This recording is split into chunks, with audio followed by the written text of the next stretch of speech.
Well, it's been more than 150 years since the American Civil War ended and slavery was officially abolished.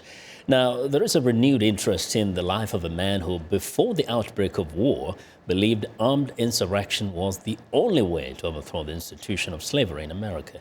Viewers Chris Simkins traveled to Harpers Ferry, West Virginia, where abolitionist John Brown launched his daring plan to end one of the darkest chapters in American history.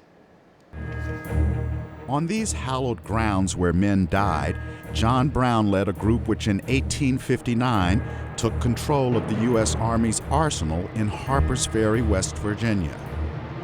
John Brown's a very frustrated American. He was so angry, in fact, that he determined that the only way to remove slavery from the country was through violent overthrow of the institution, to literally eliminate it through war.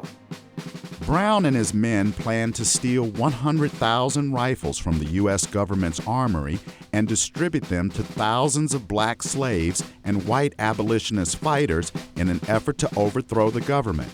At the time, slavery was legal in parts of the United States.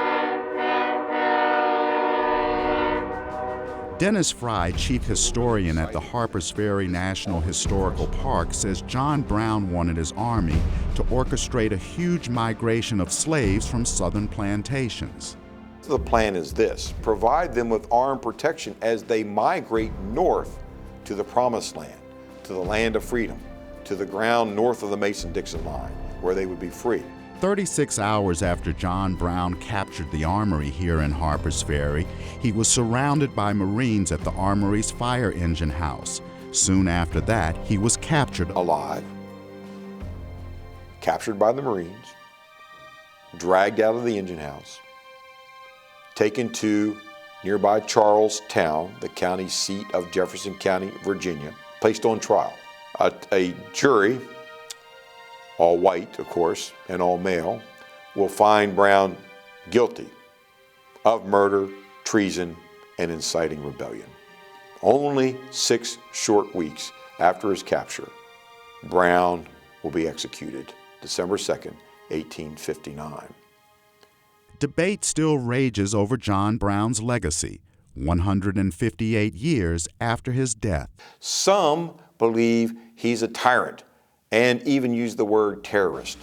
Conversely, others say, no, he is a freedom fighter. He is a martyr. He is a hero. Who is he? Former slave and renowned abolitionist Frederick Douglass was a friend of John Brown, but did not join him on the raid. Dennis Fry says years after Brown's execution, Douglass believed his actions were a success. Douglass would firmly state that John Brown had commenced the Civil War, that Brown was responsible for starting the war that brought the ultimate end to the greatest stain in American history, the enslavement of human beings. Chris Simkins, VOA News, Harpers Ferry, West Virginia.